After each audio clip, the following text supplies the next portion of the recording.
Hi Standard community, welcome to the news.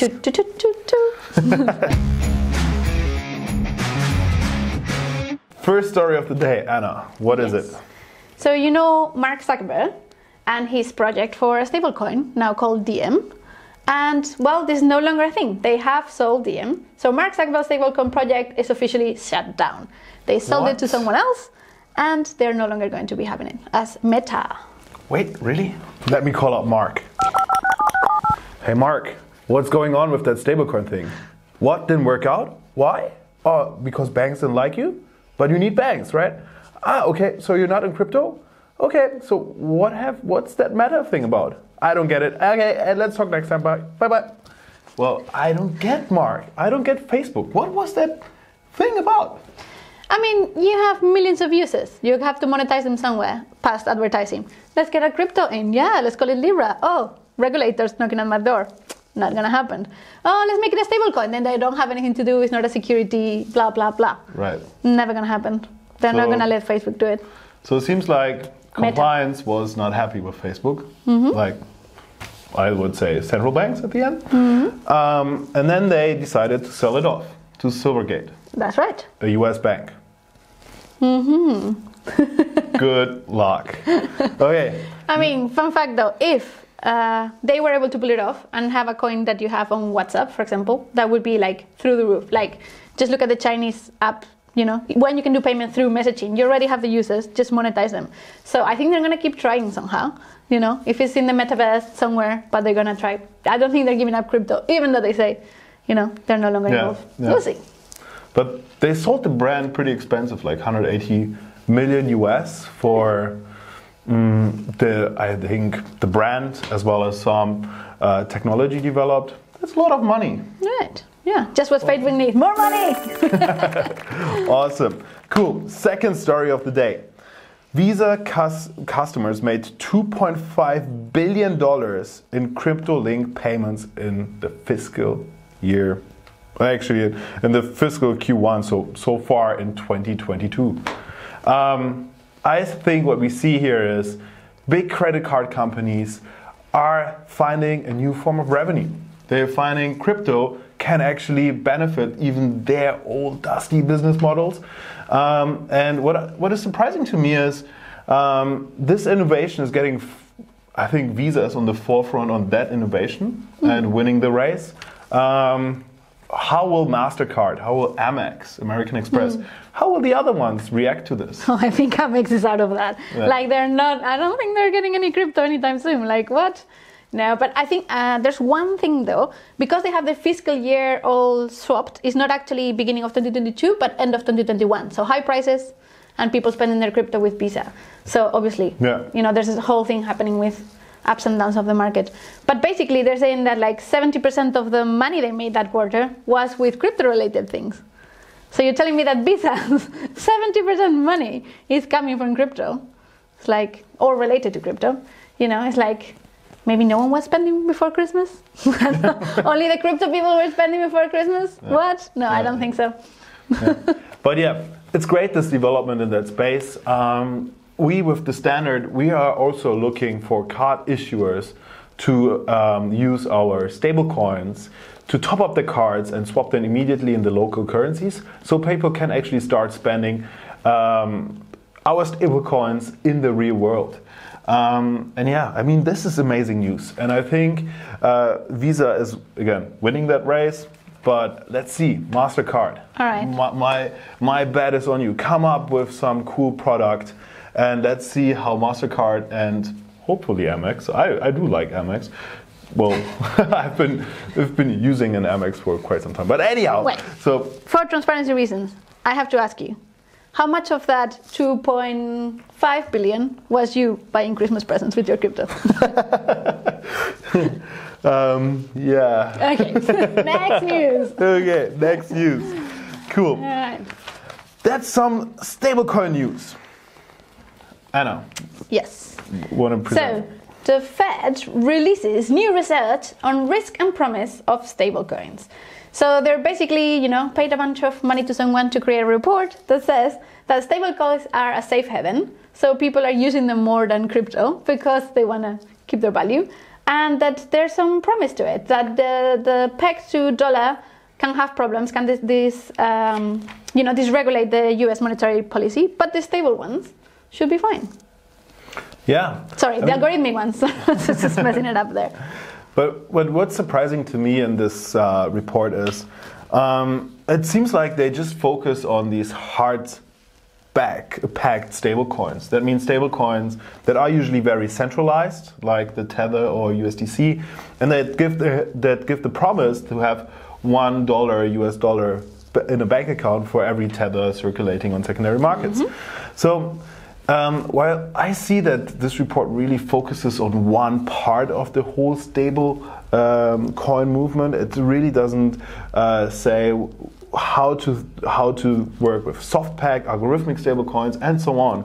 So I think again the regulators are a little bit behind. What? Regulators being behind? No, I don't think so. I don't think that could ever happen. It's not happening on any field. Yeah, exactly. They are the most innovative of course. Institutions Rules of the come world. first, and then everyone comes with technology afterwards. This is how it happens, guys. You all know it. Yeah. Well, but yeah, again, it's really like. Yeah, I mean, soft-packed stablecoins are nothing new. Algorithmic stablecoins have been around also for years now. Man, there's more than just Tether out there. Anyhow. Thank God for that. Yeah, so they focus on Tether. They see a lot of issues with Tether that actually we discuss a lot in these shows. And the thing is, what we need to learn is that there's, number one, more than just Tether and hard-packed stablecoins. Number two, you cannot regulate hard-packed stablecoins. You would regulate soft-packed and algorithmic stablecoins. So we cannot just put them all into one basket, I would say, and regulators should not do the same thing. Good. The next news of the day. Stablecoins won crypto markets in January, meaning this year so far, by just being pretty stable. So that's cool. Like, I mean, a lot of people who invest in crypto want to see an upside of their investment.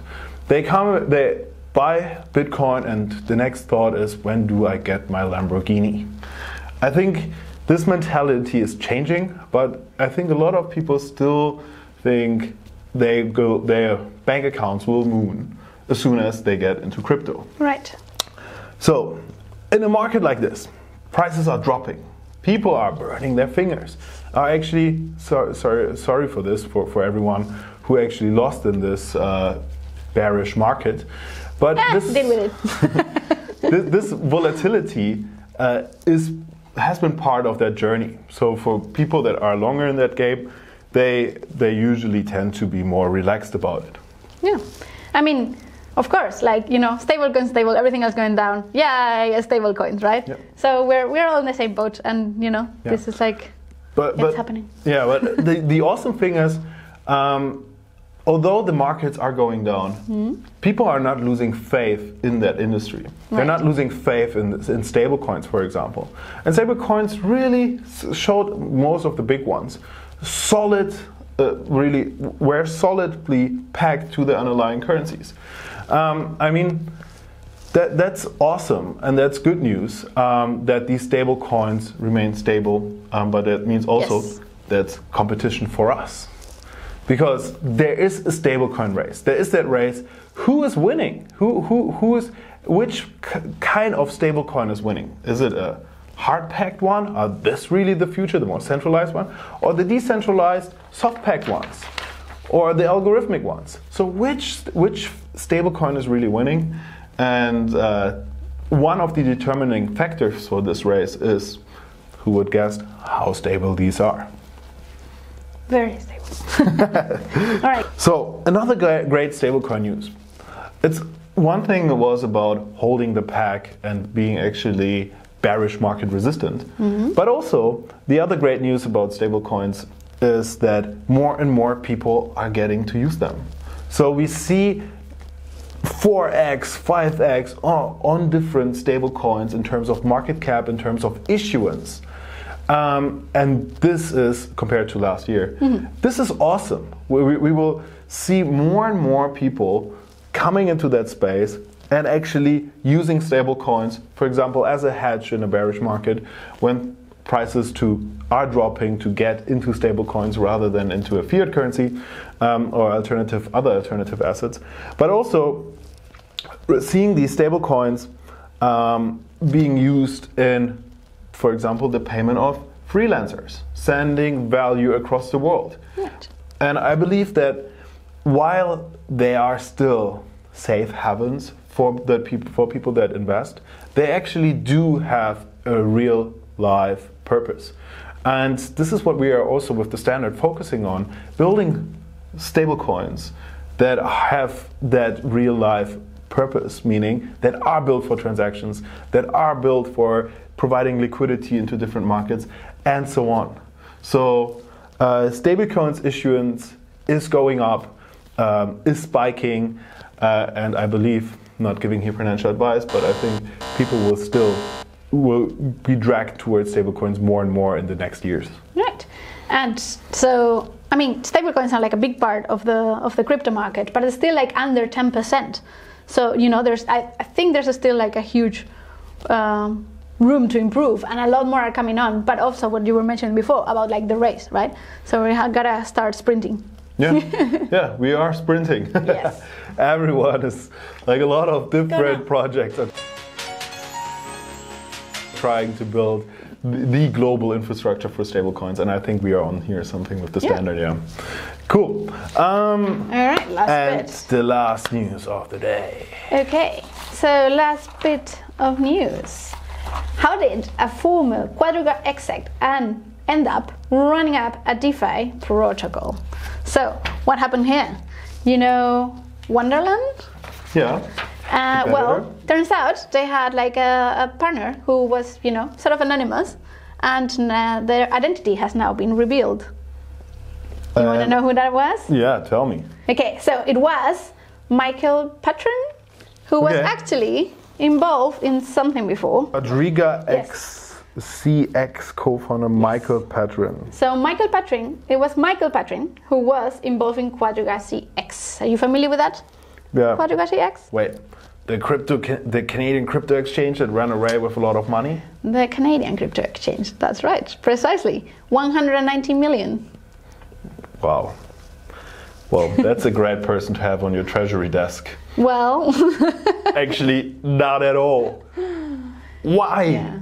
That's the problem. And that, like, again, I love DeFi. I love that the space has people that are really shaping the future of finance, and all this being anonymous. This is new. That has never been before, because usually people that do such amazing work, they want to be in the spotlight. And they get dragged into the spotlight, or they choose to be there themselves. Mm-hmm. Funny enough, in crypto it's a little bit different. People tend to like being anonymous. Part of being to protect themselves, but also part of crypto culture is actually very private. And I do like that crypto is private. However, for such big projects, I think it's a risk being anonymous and trusting an anonymous person with so much treasury. But maybe it's not the right thing. Maybe it is the right thing to be in DeFi and still not be anonymous, still like us. We are in front of the camera, people know our names. We as a protocol are very open. So maybe that is better, to be in DeFi and open, if you are handling so much money, rather than just being an account in a Discord server. I mean, this opens up the question of the whole, should someone who has committed a crime and maybe has paid their debt to society, should they be allowed to, you know, be in the same business or anything like that? Which is a huge question that, you know, I don't know if we want to address in this news.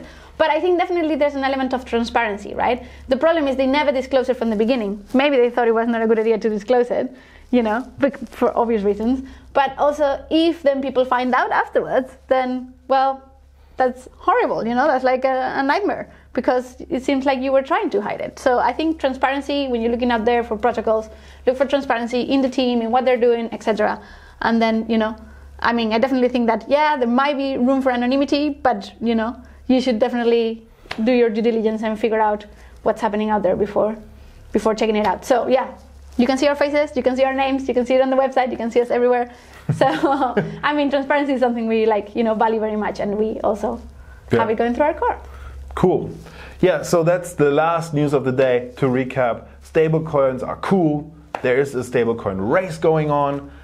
The standard is entering the race very soon.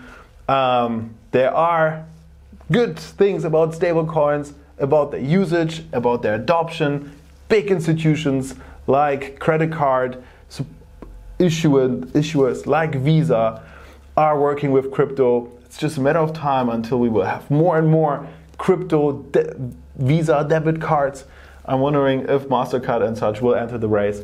But anyhow, the industry is growing. We are in the right industry, and we are building the global standard for stablecoins.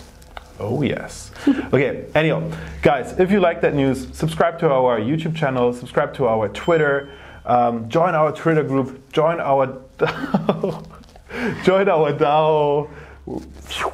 Comes in here on Discord. Leave a comment, leave a like, and yeah, see you around. Bye. Don't follow us on Meta.